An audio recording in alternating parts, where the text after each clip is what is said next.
자, 영국의 역사는 뭐 그 순서를 좀 잘 아셔야 돼요. 근데 순서보다는 그 법이 어떤 역할들을 했는지, 어떤 내용들이 있었는지 그 내용이 조금 중요하다라고 말씀을 드립니다. 자, 구빈법 1601년에 만들어진 구빈법입니다. 엘리자베스가 구빈법을 만들었죠. 이 엘리자베스가 구빈법을 만들었는데 가장 큰 특징이 뭐냐? 대상자를 분류했어요. 대상자를 세 가지로 분류했죠. 노동능력이 있냐? 두 번째, 노동능력이 없냐? 세 번째, 아동이냐? 요 세 가지로 구분했다라고 말씀을 드립니다. 자, 그래서 대상자를 구분했고, 그래서 공공부조의 효시라고 얘기를 해요. 구빈법을 공공부조의 효시, 즉 처음으로 공공부조를 실시했던 것이 이 구빈법이다라고 이야기를 합니다. 자, 그리고 이제 구빈 감독관을 임명해 놨어요. 구빈 감독관을 임명해 놓고 이 구빈 감독관이 구빈원을 운영할 수 있겠죠. 그 이유가 뭐냐면 세금이 많이 들어가요. 이 구빈비를 처음으로 사용했던 세금을 사용하는 게 구빈비였기 때문에 돈이 많이 들어갑니다. 그런데 돈을 누가 내요? 부자들이 냈죠. 그래서 이 부자들을 대표해서 구빈 감독관이 임명이 되는데 이게 부자들이 구빈 감독관이에요. 그래서 그 문제를 해결할 수 있게끔 그러니까 쉽게 하면요, 세금을 많이 안 쓰게 만들려고 구빈 감독관을 임명해 놨다라고 얘기해서 구빈법은 대상자를 선정해 놓고 분류해 놓고 공공고지의 효시가 된다. 그리고 구빈 감독을 처음 임명한 건 구빈법이다라고 생각하시면 됩니다. 자, 두 번째 정주법입니다. 이 정주법은 1662년에 1662년에 이 정주법이 만들어지는데 이 정주법이 왜 만들어졌냐라고 얘기하면요, 이 작업장들이 있었어요. 이게 교구라고 하는데 지금으로 치면 우리나라 시로 보면 돼요. 인천시에 하나, 서울시에 하나, 뭐 경기도에 몇 개, 뭐 이렇게 있으니까 여기 다 다른 거예요. 왜 우리 지방자치단체가 운영을 하다 보니까 사회복지 그 급여 테이블도 서울시가 제일 높아요. 이런 것들 좀 그다음에 경기도도 높고 인천이 서울, 경기, 인천 중에서는 인천이 별로 안 좋거든요. 이런 것들처럼 다 다르다라는 거예요. 그러다 보니 어디로 가는 거야? 저 같아도 인천에서 하는 거 아니라 그냥 부천 가서 해야지라고 하는 게 낫죠. 그래서 이 인천에 있는 엘리트들이 부천으로 많이 갔습니다. 솔직히.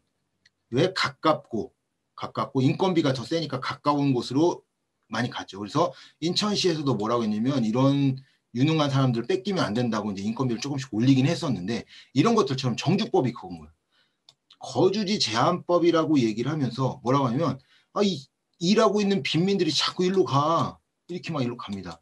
그랬더니 요 일이란 지역은 교구는 구빈비가 상승합니다. 이 빈민들이 막 오니까 거기에 따른 많은 비용들이 상승하고, 두 번째, 요 2를 제외한 여기 2하고 3은 이 빈민이 자꾸 일로 가. 그러니까 뭐 일할 사람이 없는 거야. 교구가 있는데 일할 사람, 노동력 하락이 생깁니다. 그래서 일하는 사람들이 만드는 것이 정주법이죠. 그래서 야, 너네 움직이지 말고 그렇게 하지 마라고 이야기했던 것이 이 정주법이다라고 이야기합니다. 자, 이제 작업장법이 생기는데 이제 이 작업장법이 왜 생기냐라고 얘기하면 이런 문제가 생겨요. 이제 정주법이 막 움직여요. 그런데 문제가 뭐냐면 이 구빈이라고 하는 빈민들이 이거 일을 해봐야 돈도 얼마 안 주고 많이 주는데 갔더니 못 가게 하고 이제 이런 문제가 생겼죠. 그냥 대충 일을 합니다. 그러니까 어떨까요? 원래 작업장이 만들어진 이유는요, 이 구빈법이 만들어진 이유가 빈민들의 노동력을 뺏으려고 한 거예요. 적은 임금을 주고 노동력을 장치해서, 왜 그러면 그 당시 이제 상공업들이 이제 발달하다 보니까 수출을 많이 해요. 네덜란드 막 이런 데 막 다른 유럽에 막 수출하니까 그런 수출할 물건들을 만들려고 했는데 일을 안 하네. 이야, 어차피 10개 만들어도 10원, 1개 만들어도 10원이니까 1개를 만드는 거야. 물건도 많이 안 나와. 물건의 질도 떨어져. 이러니 환장하게 되는 거야.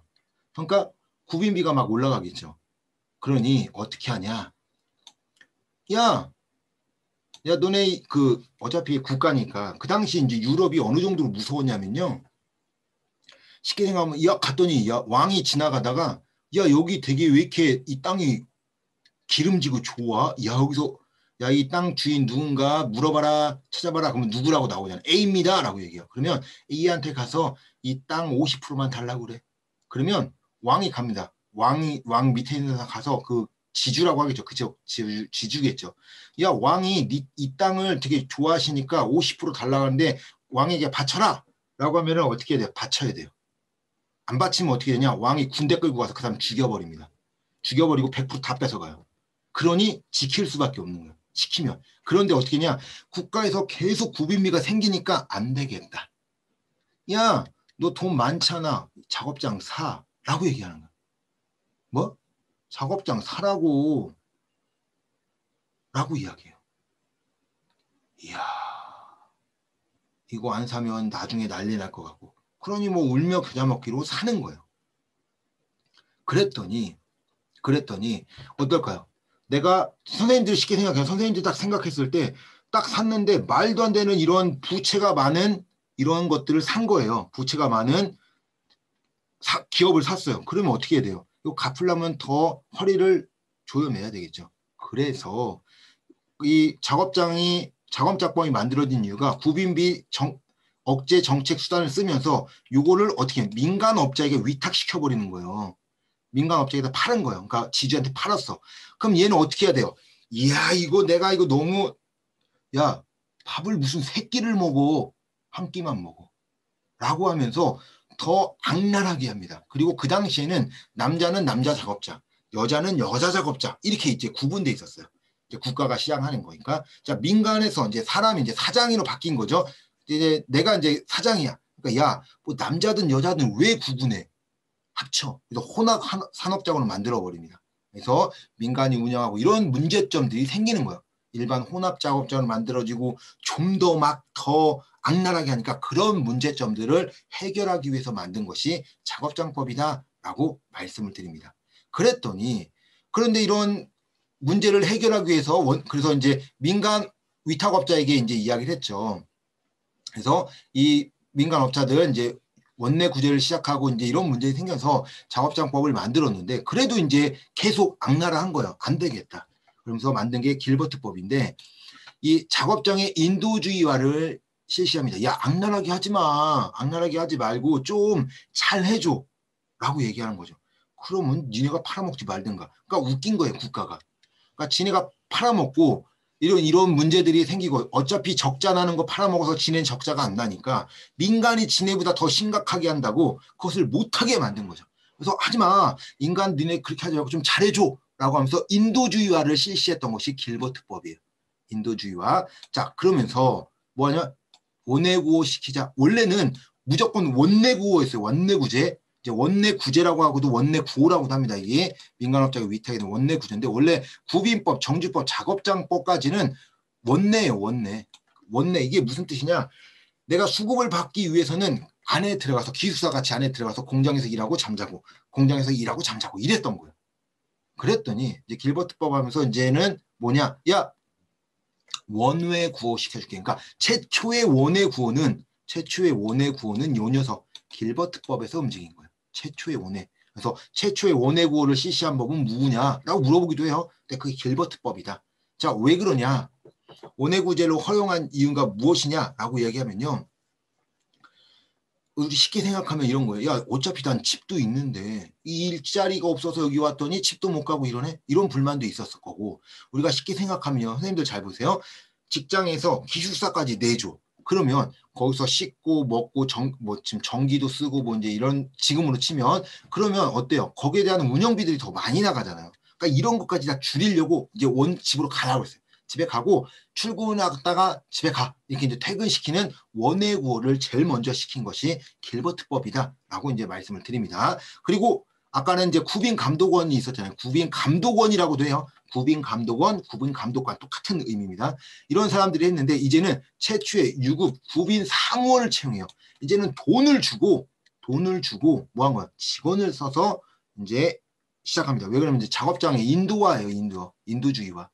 너무 악랄하게 하지 말고 그래서 이제 이것들을 해주게 되죠. 그래서 부족분에 대해서는 현금급여를 좀 실시를 합니다. 그래서 그 내용들에 대해서 헌금급여를 해줬던 것이 이 길버트법이다라고 말씀을 드립니다.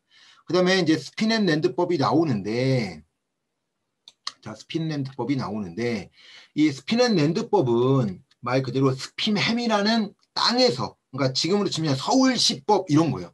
인천시법, 서울시법 이런 겁니다. 스피넨랜드가 지명 이름이에요. 뭐 길버트법 이건 뭐예요? 길버트라는 사람이 뭐 정치학적 뭐 행정하는 사람이겠죠. 야 이거 안 좋은 것 같아 이렇게 얘기하는 거죠. 길버트라는 사람이 이야기해서 지 이름 따서 법을 만들. 우리나라도 법이 만들어질 때 누구 법 이렇게 만들어지잖아요. 그런 거랑 똑같다라고 생각하시면 돼요. 그래서 스피넨랜드법을 만들었는데 이 스피넨랜드법이 가장 일이 많아요. 자, 최저 생계비를 지원해 줍니다. 지금 왜냐면 스피넨랜드가 빵법인데 한 명이 빵을 1개 받고 2명 있으면 빵을 2개 받고 3명 있으면 빵을 3개 주는 법이 스피넨랜드예요. 근데 임금이 예를 들어서 하나야. 그러면 부족하죠. 빵이 하나 부족하잖아요. 하나가 부족하잖아요. 얘는 2가 부족하고 이런 것들을 임금 보조 제도를 통해서 구빈비로 채워줬다는 거야.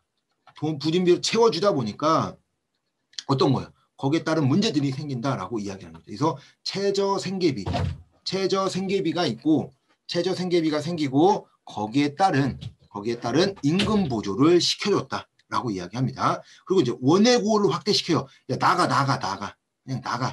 뭘 자꾸 여기서 그러니까 우리 쉽게 생각하면 군대처럼 다 모아놓고 할 필요 없다라는 거죠. 능률도 안 오르고 그러니까 나가. 그래서 집에서 다녀라.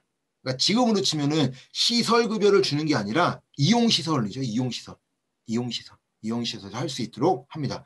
근데 아까도 이야기했던 것처럼 임금 보조를 했잖아요. 여기서 부족분을 채워줬고. 근데 이 임금 보조를 어떻게 되냐면 사람 수에 따라 해준 거예요. 가족 수에. 너는 2사람이네? 그럼 2개가 필요할 것이고 3사람이네? 그럼 3개가 필요하는 가족 수당의 제도를 실시했던 것이 스피넨랜드법이다. 그래서 현금급여를 실시하게 되고요.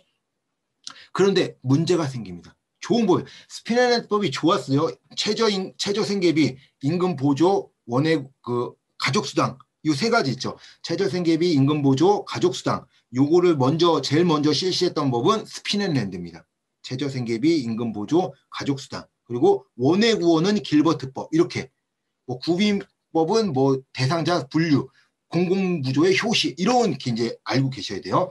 자, 그런데 무슨 문제가 생기냐? 조세 저항이 커지죠. 부족분을 세금으로 다 메꿔줬어요.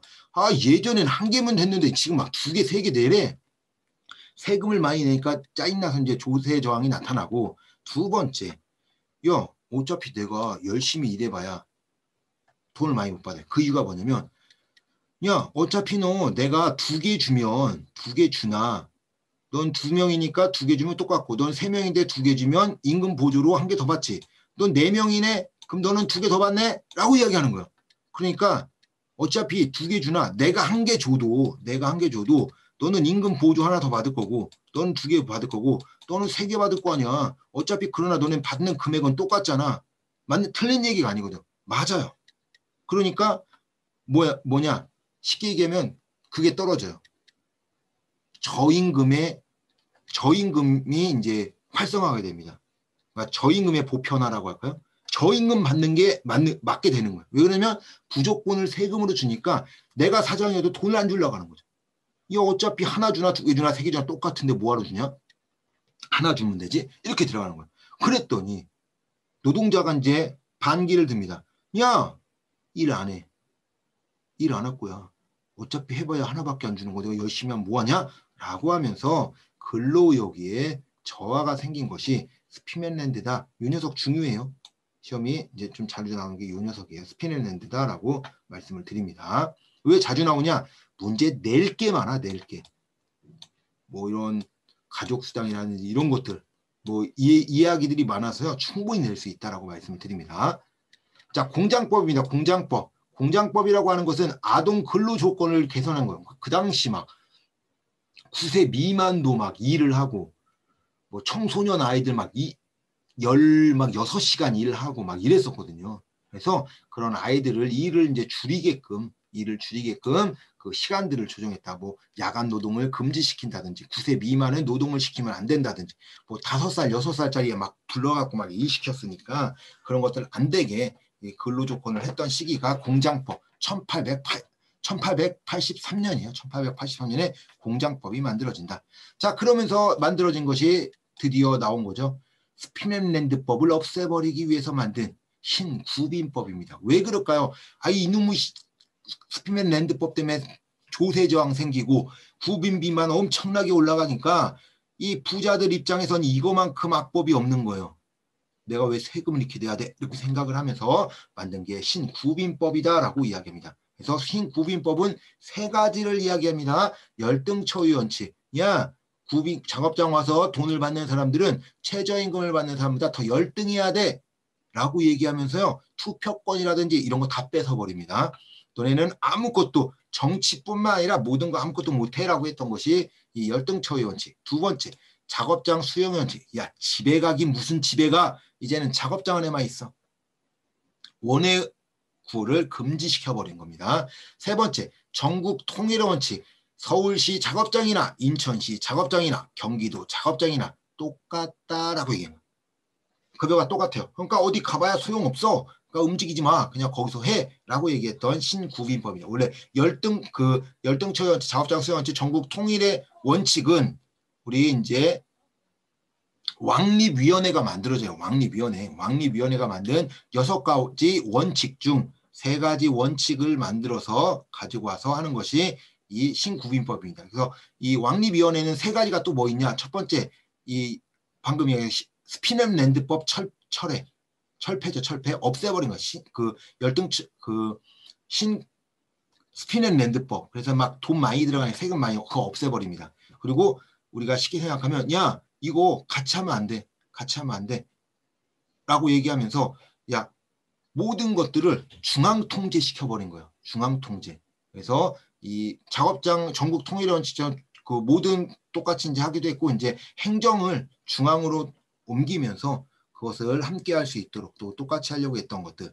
그리고 우리가 쉽게 생각하면 이 구인법이 만들어지면서 사람들에게 도와주는 행동들을 사람마다 다르게 했던 거예요. 뭐 아동이냐 노인이냐 그 처우들을 조금씩 다르게 만들었던 것이 신구빈법이다라고 말씀을 드립니다. 자, 자선조직협회가 만들어져요. 그 이후에 이제 이것부터 민간이죠. 민간, 중복, 누락이 생기죠. 그래서 그것들을 방지하기 위해서. 그래서 개별사회사업이라고 얘기를 하고 이거 실천으로 다 한 거예요. 그리고 인도주의적 성격, 사회 진화론적 성격, 네 탓이야. 너가 하는 거는 다 네 탓이야 라고 얘기했던 것이 자선조직협회다 라고 말씀을 드립니다. 그래서 진화론적 성격이에요. 자, 인보관은 의회 만들어지죠. 아니다. 여기는 이제 중산층 여성이죠. 중산층 여성들이 모여서. 그런데 인보관은 지식층이 모였어요. 우리 쉽게 생각하면 교육을 많이 받은 사람들. 그러면서 그 마을에 들어가서 교육, 빈곤을 탈피하기 위해서 했던 것이 이제 교육이었죠. 교육사업. 그래서 집단사회 사업의 시초가 된다. 그리고 사회개혁이죠. 야, 이걸 무슨 점진적으로 안 돼. 점진적으로 이 문제를 해결할 수 없어. 한 방에 엎어야 돼. 라고 얘기한 거예요. 그래서 사회개혁을 꿈꿨던 것이 이 인보관이다. 그리고 빈곤은 누구 탓이에요? 환경 탓. 그러니까 뭐 쓰자? 구빈비. 구빈비를 써야지. 구빈비를 써야 돼. 여기는 뭐예요? 구빈비 안 돼라고 했잖아. 구빈비 써야 돼. 라고 얘기했던 것이 인보관이다. 라고 얘기합니다. 이후에 나타난 게 비민법 보고서, 소수파 보고서와 다수파 보고서. 뭐냐? 이거 없어지는 거예요. 구빈법이 없어지면서 이제 비민법을 만들게 하는데 어떻게 만드는 게 좋냐라고 얘기했던 거죠. 그래서 이제 다수파 보고서는 보수주의, 자유주의 뭐 이런 사람들이 모이고 소수파는 우리 이제 페이비언주의인 웹이라는 사람이 있어요. 아이들은 웹이 있는데 이 웹이라는 사람을 주축으로 해서 만든 게 소수파 보고서. 웹만 만들었어요. 웹만. 이게 한 20명 정도 모여가지고 보고서를 만들려고 했더니 싸운 거예요. 얘네들은 보수파, 그러니까 우파. 얘 웹은 좌파라고 해서 싸운 거죠. 그래서 많은 사람이 모인 게 다수파 보고서. 그래서 우파에 대한 내용. 결론적으로는 좌파, 우파 합쳐지지 않아요. 그래서 소수파 보고서와 다수파 보고서로 만들어지죠. 근데 나중에는 비민법 보고서가 뭐 선택도 안 돼요. 뭐 소수파 보고서든 다수파 보고서든 선택은 안 됐다라고 말씀을 드립니다. 자, 그러면서 1942년 2차 세계대전 도중에 나타났던 것이 베버리지 보고서. 5대약이죠. 5대약. 나무 질이 불결하다 라고 하는 거예요. 나태, 무지, 질병, 불결, 결핍. 나무 질이 불결하대요. 나무 질이 안 좋대. 그러니까 어떻게 다 해줘야지. 그게 5대약인 거예요. 나태, 무지, 질병, 불결, 결핍. 그래서 이 5대약을 없앨 수 있어야 된다라고 이야기합니다. 그러면 이 5대약을 어떻게 없앨 거냐? 그러면 이 5대약을 없앨 수 있는 방법은 5가지 프로그램이 필요해 라고 이야기하죠. 그것이 뭐예요? 사회보험, 공공부조, 아동수당, 포괄적 건강 재활 서비스 완전 고용이다. 그래서 이제 우리나라가 있는 게 뭐냐? 사회보험 있고 공공부조 있고 건강 서비스가 이제 우리 보험에 들어가 있잖아요. 이런 것들이 들어가 있다. 그래서 아동수당, 우리도 이제 아동수당 주긴 하지만 뭐 유럽 같은 경우는 나라마다 좀 틀리긴 합니다. 그래도 막 15세까지 해서 막 우리나라 돈으로 한 명당 50만 원, 70만 원 막 이렇게 주는 거죠. 그래서 애 3명 나면 일 안 한다고 하더라고요. 그냥 키우는 게 낫다라고 얘기할 정도로 맞죠. 그리고 이 5대 프로그램 중 완전 고용을 만든 이유가 뭐냐면요. 야, 이게 도와줄 공공부조로 도와줄 필요 없어. 야, 일거리 있으면 안 도와줘도 되는데 뭐하러 공공부조하냐. 완전 고용이 최고 좋아. 라고 이야기했던 거예요. 그리고 2차 세계대전이 끝나고 나서 이것이 충분히 가능했죠. 지금보다 훨씬 다 때려부셔서 다 움직이게 돼서 완전 고용이 됐었다.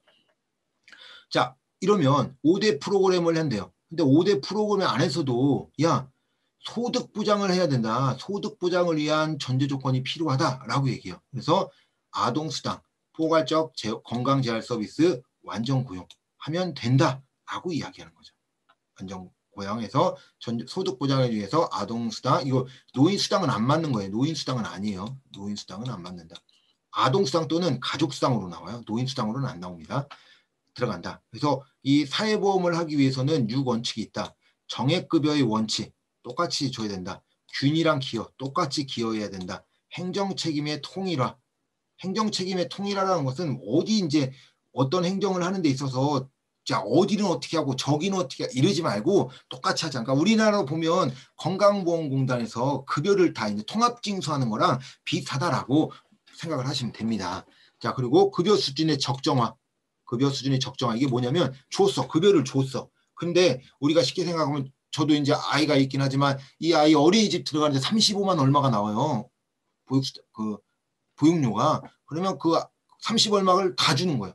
딱 적정하게. 적정성 원칙이라고 하는 것은 그 필요한 만큼 주는 거다라고 생각하시면 돼요. 조금 주지 않는다는 거예요. 적응 공의를 포괄성을 합니다. 적응 범위를 포괄적으로 이제 넓히고 적용 대상을 계층화시킵니다. 노인이냐 아동이냐 뭐 장애인이냐 뭐 이제 이런 것들을 통해서 대상들을 좀 구분해놨다라고 말씀을 드립니다. 자, 우리 시범 보고서 있죠. 뭐 지역사회복지론에서 본 거예요. 야, 시범 보고서 뭐야? 60년대 후반, 68년도. 야, 뭐 밑밥 깔았다고 그러지? 밑밥. 밑밥을 깔았어요. 뭐 하려고 밑밥 깔아요? 복지는 민간이 하는 거야. 라고 하면서 밑밥 깔았던 게 시범 보고서. 그리고 나서 어때요? 하버트 보고서. 이제 70년대 초반에 야, 공공 서비스로는 이제 다 못 줘.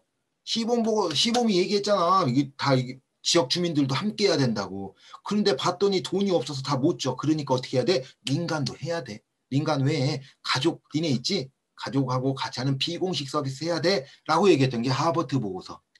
그리고 나서 바클레이 보고서가 얘기해. 야, 안 돼. 이제는 공식 서비스, 비공식 서비스는 안 되니까 지역사회 보는 이것이 안 되니까 이제는 뭐 하냐? 공공 서비스와 민간 서비스는 안 되는 거예요. 그러니까 뭐예요? 민간 서비스. 즉 비공식 서비스, 민간 서비스, 비공식 서비스를 해준다. 자, 공공은 국가가 하는 거, 민간은 국가의 지원을 통해서 하는 우리나라로 치면 법인 이런 데서 하는 게 이제 민간 서비스. 비공식 서비스는 뭐예요? 부모님을 자녀가 돌보는 거, 부모가 아기를 키우는 거 이런 것들이 이제 비공식 서비스다라고 얘기해요. 그래서 이런 비공식 서비스는 주민에 의해서 제공되는 게 맞다라고 얘기했던 거. 그리피스 보고서 88년도에 나온 거죠. 이제는 뭐 아예 그때는 이제 다 터져버린 거죠. 오일 쇼크 2번 다 터지고 아예 이제 좌파가 망하고 우파가 힘을 쓰고 있는 신자유주의적 성격들이 나타나고 있어 상대죠. 그래서 공공부분 어떻게 한 거예요? 공공부분이 이제 어디다 줬어요? 민간 그 지방에 줬죠. 지방에 딱 줍니다. 중앙이 지방에 밀어넣었어요. 그러니까 지방이 이제 해야 되는데 야 중앙이 또 얘기하죠. 지방 니네가 그런 거 하지 말고 뭐 하래요? 중재자 역할을 하다고 중재자 조정자 역할을 하라고 조정자 중재자나 조정자 역할에서 니네가 돈 쓰지 말고 돈은 민간에서 하는 거고 그것이 잘 될 수 있도록 조정자의 역할을 해 라고 얘기했던 것이 그리피스 보고서다 라고 이야기합니다. 그래서 이제 이렇게 돼서 이런 순서대로 보고서들이 나왔다라고 말씀을 드려요. 자, 사회복지 역사에 관한 내용으로 연결이 옳은 것은 1번 엘리자베스 구빈법입니다. 열등처의 원칙. 열등처의 원칙.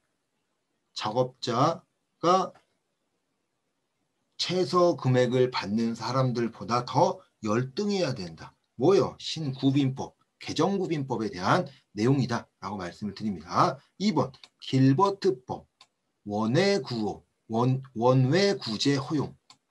집에 가래요. 원외에서도 구제 집에 가래. 맞네요. 길버트법이 원외구호 최초의 원외구호를 실시했던 게 길버트법이라고 그랬잖아요. 그래서 길버트법이 맞습니다. 3번 비스마르크의 3대 보험. 자, 질병보험, 실업보험, 노령, 폐질보험. 실업보험이 없죠. 실업보험은 아니에요. 자, 처음에 뭐 해달래요? 야, 니네들 모였더니 모이지 마 라고 얘기하면서 사회주의 진압법을 만들어버립니다. 아우 잘못했어요. 그러니 말 잘 들을게요. 근데 우리가 이제 다치면 일을 못 하잖아요. 그래 알았어. 질병보험 만들어줍니다. 그러더니 우와 좋아. 1883년에 질병보험 만들어져요. 그래서 1884년에 근데요 우리가 일을 하다가 다치면 일을 잘 못하잖아요. 그러니까 일할 때 다치면 치료받을 수 있게 도와주세요. 라고 해서 뭐 만들어져요? 재해보험 만들어요. 재해보험. 이게 산재보험이죠. 우리나라 치면 산재보험. 실업보험이 아니에요. 실업보험이 아닙니다. 질병 산재죠. 산재. 산재보험. 이제 우리나라 치면 산재지만 아까 이야기한 거 재해보험법이에요. 재해보호법. 그다음에 마지막으로 1889년도에 우리가 이 일을 평생 할 수 있는 거 아니잖아요. 그러니까 먹고 살 수 있게 해주세요. 그래서 노령 폐질보험. 이게 뭐예요? 연금보험이죠. 연금보험이 만들어진다. 그래서 이거 실업보험이 아닙니다. 자, 미국 사회보장법 35년에 만들어진데 보편적 의료보험 제도 도입. 지금도 없어요. 미국은 의료보험 제도가 없습니다. 그래서 오바마가 우리나라 와서 배웠잖아요. 오바마 케어. 근데 트럼프가 엎어버렸죠. 오바마 케어 받을 정도로 미국은 사보험밖에 없다. 베버리지 보고서 42년에 만들어졌죠. 소득 비례 방식의 사회보험 도입. 아니죠. 소득 비례가 아니라 모두 정액급여죠. 정액급여. 똑같이 받고 똑같이 주겠다라고 했던 이 소득 정액 방식입니다. 정액 방식. 정답은 2번이네. 옳은 거. 원외구호를 실시했던 것은 길버트법이다 라고 말씀을 드립니다. 자, 베버리지 보고서가 사회보장 프로그램의 성공을 위해 제시한 전제 조건을 모두 고른 것은 자, 전제 조건이 우리가 이제 이야기를 했죠. 전제 조건 5가지를 이야기했어요. 자, 아동 가족 수당. 그렇죠. 제가 노인 수당 아니라고 했어요. 노인으로 나오면은 다 틀린 겁니다.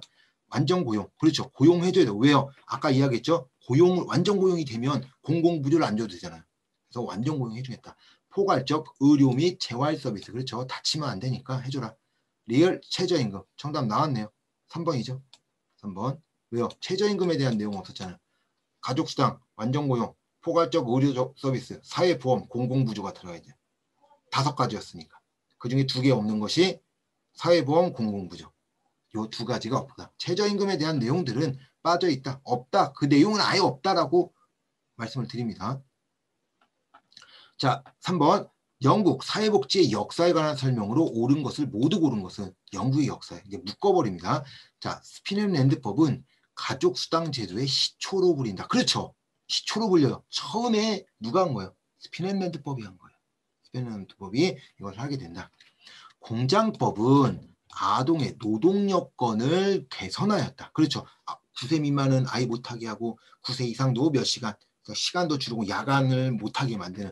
그래서 그 최초의 아동복지법이라고도 얘기를 해요. 아동에게 대한 내용들을 했던 것이 공장법이다라고 합니다. 그만큼 아동들이 그 노동력은 있는데 어리잖아요. 그러다 보니 이용을 많이 했던 겁니다. 1834년 신구빈법은 전국적으로 구빈행정 구조를 통일하였다. 그렇습니다. 왜 그러냐면 이게 신구빈법에서 이 구빈행정 통일은 물론 이제 그 왕립위원회에서 이야기했던 6가지 중 하나죠. 그래서 그 하나를 포함했었잖아요. 그래서 열등처의 원칙, 작업장 수용의 원칙, 전국 통일의 원칙 이야기했죠. 그래서 이제 행정부를 통일해서 움직여봐야 니네 다른 데 가봐야 똑같아. 그러니까 그냥 거기서 해라고 얘기하는 행정구빈의 통일을 이야기했습니다. 1911년에 국민보험법은 건강보험과 실업보험으로 구성되었다. 이 말도 맞습니다. 국민건강보험법은 건강보험하고 실업보험으로 구성되어 있는 것이 이 영국에 1911년에 만들어졌다라고 말씀을 드립니다. 정답은 5번입니다. 자, 4번. 사회복지 정책의 역사에 관한 설명으로 옳지 않은 것은 1883년 독일의 질병보험은 최초의 사회보험이다. 맞나요? 사회보험? 최초의 사회보험. 맞죠.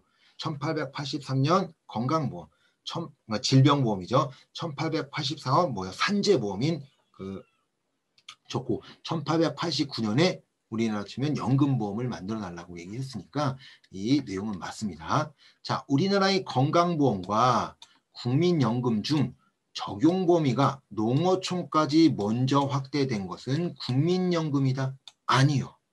아닙니다. 국민연금이 아니에요. 건강보험입니다. 그래서 전국 모든 연금들이 우리 이제 이 1989년도에 이 전국민 대상으로 건강보험이 바뀌게 돼요. 건강보험이. 그리고 국민연금 같은 경우에는 IMF 때니까 1998년도 이때쯤 이 확대됐습니다. 그래서 제일 먼저 확대된 건 건강보험이다. 그리고 건강보험이 먼저 확대될 수밖에 없었던 이유는요. 건강보험이 제일 먼저 만들어졌잖아요. 제일 먼저는 산재보험이 먼저 만들어지긴 했지만 이 건강보험이 이름이 바뀌었지만 1963년에 만들어지잖아요.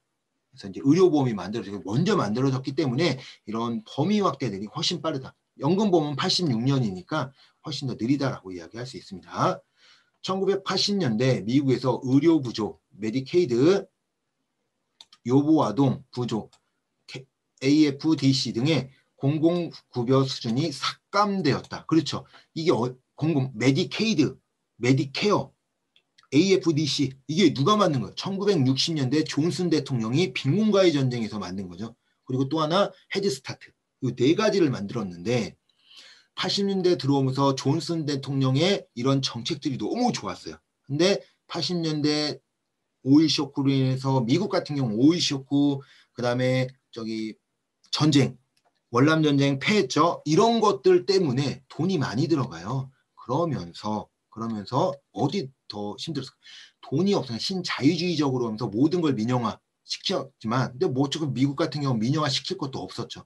그러다 보니 미국이 갖고 있었던 공공부에 대한 이런 것들을 모두 삭감하게 됩니다. 그래서 AFDC를 TANF죠. 5년 한시구조로 만들어버리잖아요. 5년 한시구조로 만들게 되었다.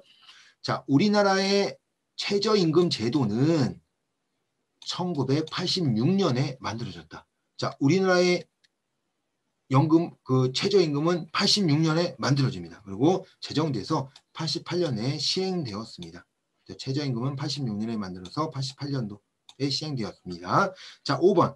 영국의 베버리지 보고서에서는 아동수당, 포괄적, 보건, 의료 서비스뿐만 아니라 완전고용도 강조했다. 그렇죠. 요 3대 조건이에요. 3대 조건. 아동수당, 포괄적, 의료보호, 완전고용. 요 3가지를 강조했죠. 소득 보장에 의한 3대 조건이었잖아요. 강조했습니다. 자, 정답은 그래서 2번입니다. 2번. 우리나라의 연금은 국민연금이 아니라 건강보험. 그 당시에는 의료보험이죠. 의료보험. 그 건강보험이 먼저 농어민까지 전파되었다라고 말씀을 드립니다.